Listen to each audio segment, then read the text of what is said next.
So I guess, obviously the book itself, as I start to say, that the way that I really appreciate as a geographer is because it talks about space so much. So what you sort of you cited Dora Massey, which I really appreciate in the introduction, where you sort of use her quote to talk about space itself makes a difference to how society works. So I guess maybe whether you could elaborate on that bit, how you see that actually work, how that manifests in the case of Zhengzhou, whether the particular examples you see that really demonstrate this kind of the role of the space itself really makes a difference how society works. Yeah, this in a way is getting to the heart of the spatial politics part of the book title. And it was a term that I grappled with quite a bit. Again, it's not intuitive exactly what it means. And it's partly encouraging the reader to think about how space as this isn't very scientific, but how space as an independent variable is affecting people's, or households, individuals' life trajectories across the 20th century. Now, of course, space might be a manifestation of other things. There might be other characteristics, other inequalities, which manifest themselves in spatial differences. And there's plenty of that in the book as well. But I think what the book is trying to think about is how people's lives are changed by where they are, in the simplest sense. And some of that is geographical or environmental. Some of the different areas around the hinterland of the city have really quite different fates depending on just the quality of the soil, or how close they are to the Yellow River, or whether they're able to get irrigation and things like that. But there's also a political component to it, which is really thinking about how it is that the Chinese state, 3 or 4 different versions of the Chinese state across modern history, is allocating, distributing resources across space. And this is, part of kind of, the big picture is that the Chinese state is is having a kind of state-led developmentalist project, at least from about the 1920s, on a shoestring budget. They don't have enough money to develop infrastructure everywhere, develop industry everywhere, exploit resources everywhere. So really until the 21st century, these state developmentalist projects are picking and choosing certain sites to try and kickstart the economy as a whole. And it's only really in the last 20 years that the state has been able to play a more equalizing role, distributing resources across space. It no longer needs to just try and back the winners to develop the economy as a whole. So what that means is that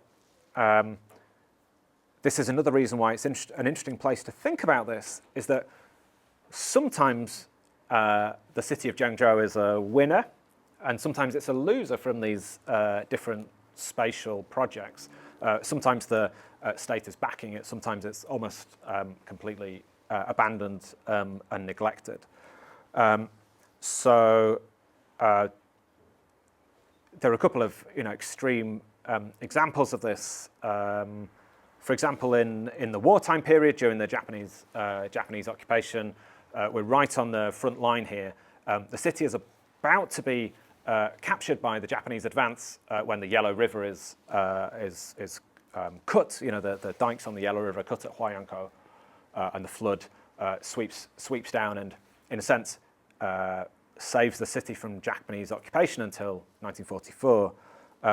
But the way that the nationalist state is allocating resources in wartime is about consolidating the rear areas and trying to establish a political and fiscal and social base in the west of China. And really, for understandable reasons, frontline areas and frontline armies are kind of left to fend for themselves. And as many people know, after 4 or 5 years of this, in 1942, 1943, this is one of the factors that's feeding into the famine that really hits urban and rural areas very badly across the province. So that's an sort of extreme example of neglect. And then in the Great Leap Forward, which feels like a world away from the 1940s, but it's only 15 years later, really, there's a very different dynamic where there is a highly spatialized famine on rural-urban lines where I think we tend to think of, or certainly I had tended to think of the Great Leap Forward as, a famine which is really a rural phenomenon and goes right up to the edge of the city. I think it's probably more helpful to think of it in concentric circles where villages close to the city are likely to be protected from the worst effects of famine, particularly close to a provincial capital. And it's really in that outer peripheral areas of the province where places like Xinjiang, where the effects of the famine are most serious. And that's for very directly political reasons, partly to do with decisions of officials, partly to do with areas close to the provincial capital and the industrial centres being protected. So that's a very, the spatial politics of the famine are very, very stark. But of course, that's really a 3-year, 4-year story.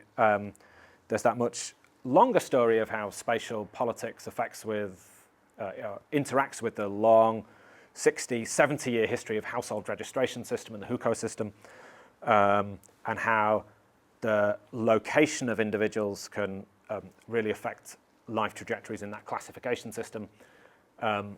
Even after lots of the most stringent aspects of the hukou system have been relaxed, there's still these sort of intergenerational effects. And there are a couple of stories in the book of 2 generations of migrants from rural parts of the province coming to the provincial capital and working hard for years and years, but unable quite to establish a foothold, because of the difficulties of the hukou system, even in the 2010s as well as in the 90s.